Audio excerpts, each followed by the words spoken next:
There's been no shortage of stories about the horrid treatment of detainees coming into this country, the migrant detainees from the southern border, migrants coming in from other ports of entry.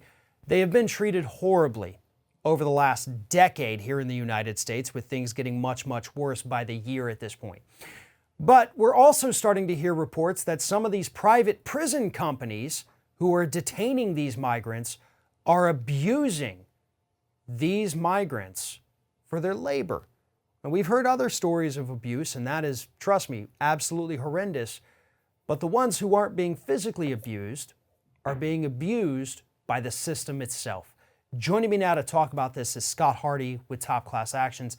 And Scott, we're talking about GEO Group, absolutely one of the worst private prison contractors here in the United States, taking advantage of these migrants that they're being paid already to detain. Tell us what's happening with this one. Right. So we've got GEO Group. They get paid for every detainee they've got locked up, and they're taking that money, and they could pay Americans to clean up, cook, and take care of all these immigrants because the federal government is paying them to do that. But no, instead they're taking the detainees and making them do all of those duties, cook, clean, and they're saving a ton of money because they're only paying these detainees $1 a day, $1 per day to cook, clean, and do other functions that otherwise would be taken care of by somebody else. And it's the class action is stating that these workers should at least get minimum wage, which in the state of Washington is $13.50 per hour. So if you're going to make these folks work while they're being locked up, and not even talking about whether it's legal to lock these folks up and that whole immigration crisis, but if we're going to lock them up, we're going to make them work, and we're going to pay them $1 a day like they are actual criminals. Because, if you're in prison, you don't get minimum wage. You get pennies on the dollar because you got nowhere else to go, and it's a privilege to work.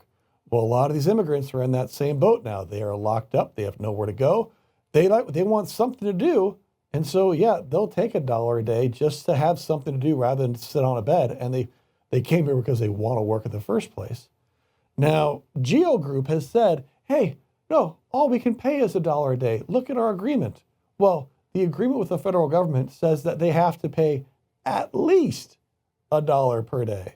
They're not limited. They could pay these workers minimum wage, which seems fair, because most likely if they were bringing somebody else in to do this, they'd have to pay more than minimum wage anyways.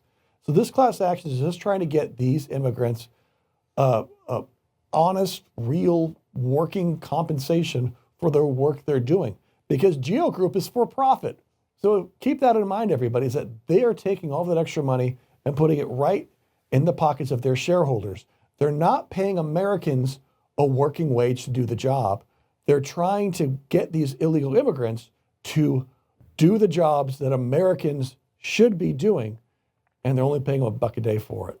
As part of the contracts that private prison have with the federal government, they are required, to keep the facilities clean, to keep the laundry done, to cook the food for these inmates. And so they've just found a creative way around it.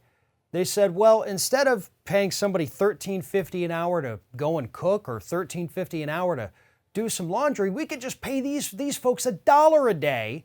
We're already getting paid to have them here. We're saving thousands of dollars a week by just having these detainees do it. I mean, they're not criminals, technically. They haven't been convicted of anything. These are people who are just being held until their immigration status is figured out or until their hearing. So the whole, oh, well, no, because other prisoners don't get paid this. If that's the argument that they want to try to make here, they're going to lose on that. Because again, these people are not criminals. They have not been charged. They have not been convicted. So this is going to be an interesting one to see. And as you pointed out, this isn't, necessarily about, is it right or wrong to do this? What other horrid conditions? No, this is strictly a labor issue. And once you take any of the politics out of it, it's pretty black and white that what the company is doing here is absolutely wrong. And hopefully that's going to mean some relief for these detainees here. Exactly. We can hope that these detainees who are being forced to work are actually paid at least minimum wage. So maybe they can send some money back home to their families. Maybe they can, possibly even get taxed on this. So the federal government is making some money back for while they're holding these folks. There's got to be a way to be fair.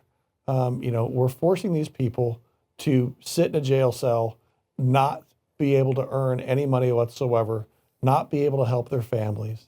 If we're going to force them there and we have to pay for it, and we're not going to pay Americans to do the job that, they're being forced to do, be fair about it. This is America, for gosh sakes.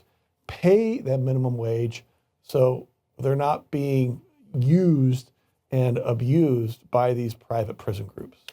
Absolutely. For more information about this issue, please follow the link in the description of this video. Head on over to Top Class Actions. And while you're there, make sure you sign up for their weekly newsletter. Scott Hardy with Top Class Actions. Always a pleasure talking to you. Thank you very much. You're welcome. Thanks for your time, Farron.